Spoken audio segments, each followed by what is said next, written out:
Good day ulit mga tol. Documentary number 197 na tayo. Let's G.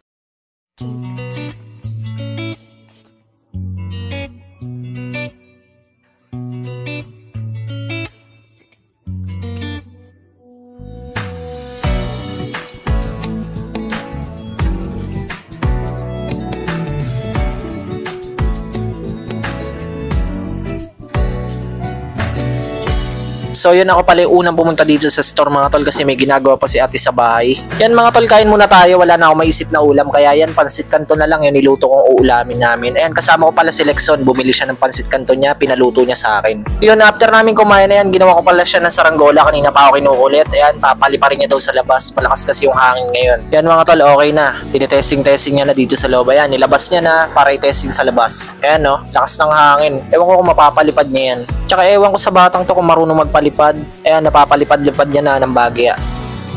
Yan, after nun, mamimili lang ako saglit ng mga kailangan ko para sa waffle. Let's go.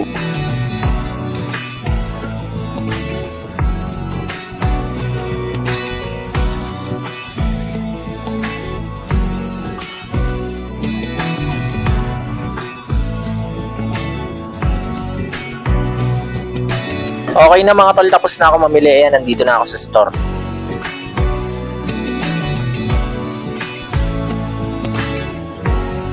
Kaya nandito na si Gab, hapon siya dumating ngayon na.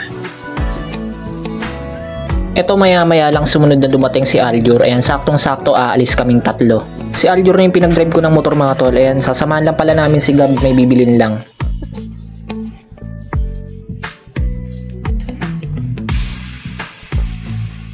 So ayan mga tol, nandito na kami. Ayan, sa pet shop. Bibili lang kami ng mga pagkain ng mga isda namin. Yan, pagdating namin ng store, nandito pala si Bunenay. Mukhang kakarating lang.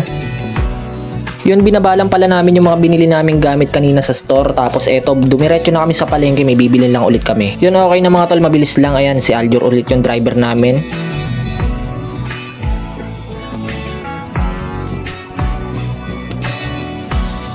Okay, let's go. After ng mga shit na yun, ayan, uwi muna ako saglit ang bahay mga tol. Takti, grabe talaga yung traffic palagi dito sa Muson Crossing mga tol. Ang haba niyan. Yan mga tol, sa wakas nakaraos din, oh. Freeway, ang lamig. Habang nagdadrive ako, napahinto ako sa gilid mga tol kasi nakita ko yung fireworks. Solid. Chinese New Year pala ngayon mga tol, oh. Tagal din yan kasi hindi ko na binidyoan lahat.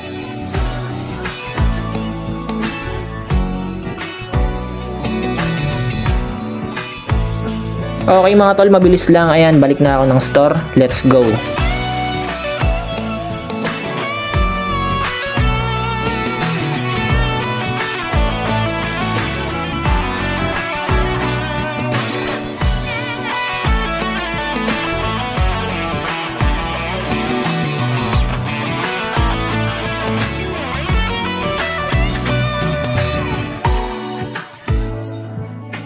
Ang bisa na ng mga isda namin mga tol, bumago yung kulay ng tubig sa barnis kasi nilagyan namin ng talisa extract.